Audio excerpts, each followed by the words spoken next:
The following announcement has been paid for by Perched on the Top Rope. Hi, this is Steve Keirn, Fabulous One, Skinner, Doink, whatever you want to call me. I've been a lot of them. But I'm with Lee Walker III, and we're on Perched on the Top Rope. Come on, watch and listen. I'm glad that you brought up the Road Warriors and things like that, because 44 years in the business, you make a lot of friendships, and one of those happened to be Andre the Giant that you became friends with. So one of the things I remember was there was a documentary, and it was Tim White talking about Andre and his alcohol consumption, but also that Andre was kind of a ladies' man because he was so big, it had women kind of curious a little bit.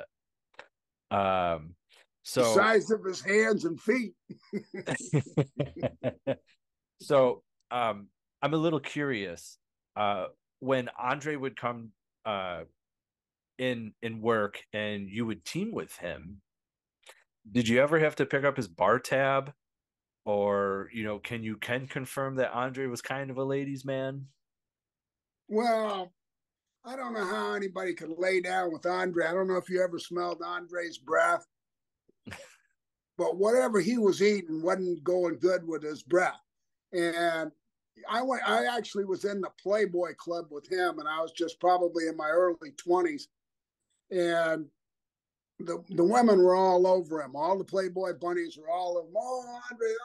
I always kind of thought they were more like, a big man or just a big brother. I didn't ever think so much about the sexual side of it or whatever, because he never left with anybody, and he never, kind of blew me off and says, hey, I gotta go lay down with this girl or something. You know what I mean?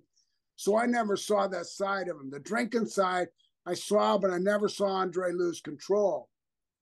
I saw a lot more guys in my business lose control with alcohol, and they were more obvious.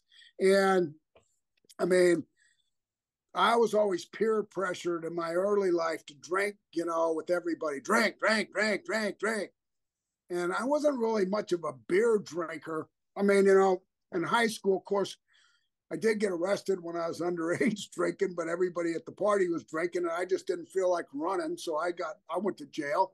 But most of the time it was like, my thing with alcohol was the end results with alcohol. When people drank too much was, number one, you couldn't function. Number two, you got sick and started throwing up. And number three, you felt like shit the next day. And I had to wrestle every day. How does that work? So I can remember throwing full beers out the window in cars on trips thinking, oh man, because it's the first thing you do when you stop after your matches is go to a store and you go, okay, I better have a 12-pack. It's over 200 miles. And I'm going, a 12-pack? Man, I can't drink 12 beers. I mean, it's like I haven't got that much room for 12 beers. But, and then not to mention, you got to pee every like 40, 50 miles. I want to go home. But that peer pressure, and then just different people have different personalities. They have different genetics and things like that. Some have alcoholism in their genes and stuff, and then that's just a disease. But, I mean, in my industry, I witnessed a lot of things. I witnessed guys that did drugs. I witnessed guys that drank too much. But I always saw the downfalls to all of that. I mean, even some of my close friends died of overdoses of medication, of pain medication, or somas, a muscle relaxer. And I'd say, hey, wait a minute. In that muscle relaxer, isn't your heart a muscle? Yeah. Well, if you take too many of those, do you think your heart might stop? Oh, no, my heart's fine. But it was just the one relating to what was going on. And it's like, I never made enough money. You asked me if I paid Andre the Giant's bill. I never paid his bill at a bar. Are you kidding? The guy made more than me on the 2 weeks he was in the territory than I made the whole year. I drove him. I drove him around.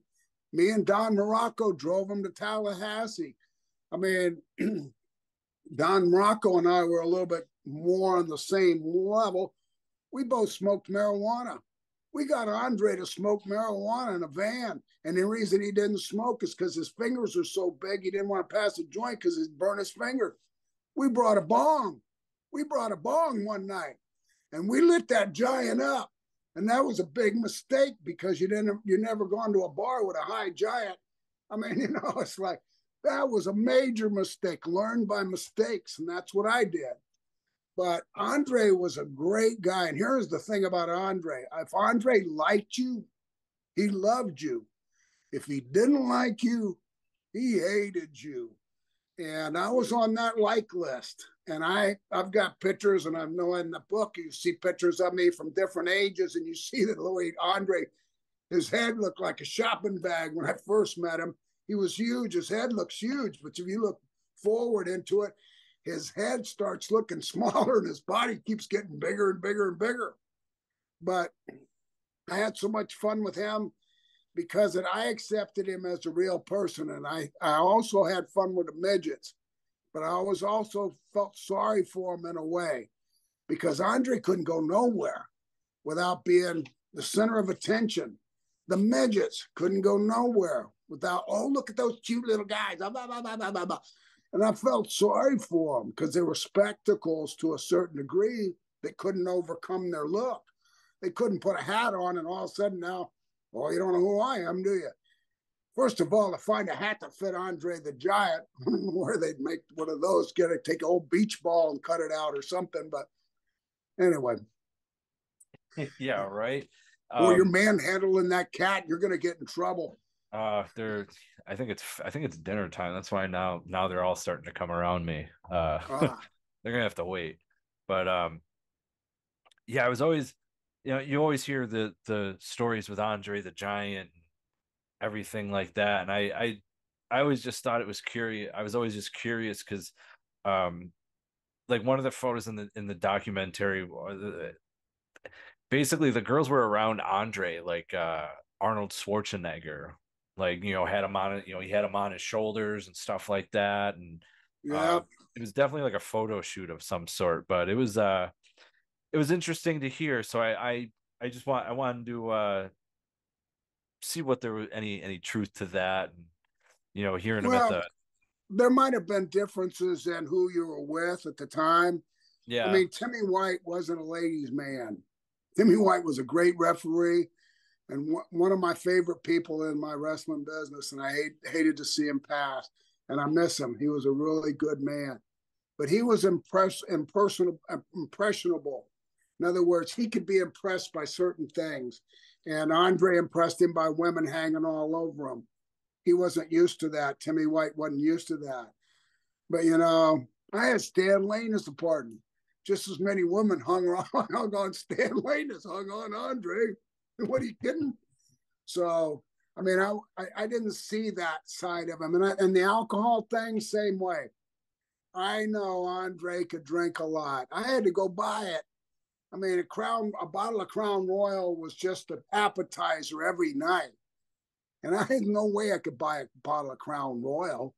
I was making $40 a night was a guaranteed payoff in Florida, working 7 nights a week, $40, and you had to pay for your trans, your gas, and whatever, if you drank beer or if you wanted something to eat, you still had to pay for that. So it was out of pocket. You didn't have extra money. I think that was God's way for me of taking care of me. As long as this guy doesn't make too much money, he's going to be safe. He's not going to have a drug habit. I mean, oh, yes, he's no angel. He'll smoke marijuana, but cocaine, too expensive. I mean, alcohol, you get drunk and you're an idiot. I mean, so there was limits on certain things, but I saw it all. There was a lot more guys. The one thing that I can honestly say, and I wasn't around Andre 9 million times, but I never saw Andre drunk. Even as much liquor as he drank, he wasn't falling down. You got to pick him up. Who'd want to carry the damn giant around? I mean, Andre's riding with me tonight. We're going to the bars afterwards. Well, who's carrying him out if he's drunk? It wasn't going to be me. So I never felt that, so far as too much.